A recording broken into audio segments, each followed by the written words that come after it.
Molt bon dia, voldria adreçar-me a tots vosaltres amb aquesta gravació a una qüestió que també té molt a veure amb aquests dies sants, amb aquesta Setmana Santa tan especial que vivim. Em refereixo a la qüestió de la confessió, de la petició per part de cadascú de nosaltres d'un perdó que necessitem, que volem, d'un perdó que ens fa viure, que ens ajuda a viure i a seguir endavant.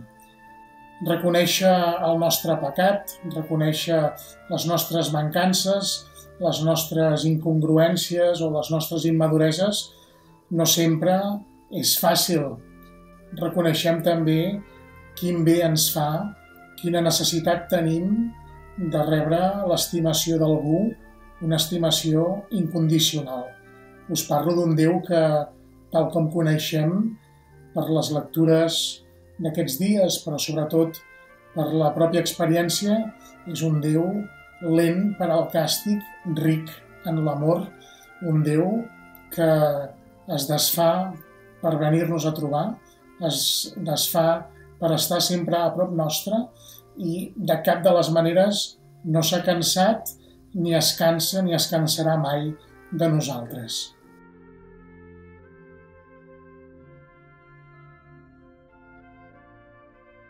En aquests dies, com també en d'altres ocasions,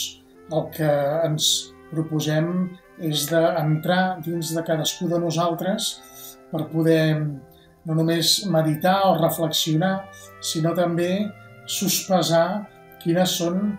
aquelles coses de les quals no estem satisfets, d'aquelles coses, aquelles actituds, aquells gestos, aquelles reaccions de les que ens sentim dolguts perquè ens han privat de viure tal com Déu ha somiat que visquem, viure estimant. Ens preguntem quines són les coses que ens cal canviar, com haig de viure de nou, què em cal canviar de la meva vida, què cal relativitzar de la meva vida quotidiana per tal de ser cada cop més imatge d'un Déu que estima, d'un Déu que està a prop de cadascú de nosaltres i viure sense perdre mai el sentit de les nostres vides. Em demano i us demano que, en la mesura que puguem, abans de viure aquests dies tan especials i de seguir les retransmissions de les celebracions d'aquests dies, tinguem un moment per aturar-nos. Aturar-nos per respirar profundament, per descobrir que ara ens toca viure en el moment present, ni fugir al passat, ni anar-nos-en vers un futur que encara no coneixem i no coneixerem. Necessitem descobrir i viure la nostra fe en el moment present en el que Déu ens ha convidat de viure i de ser-hi.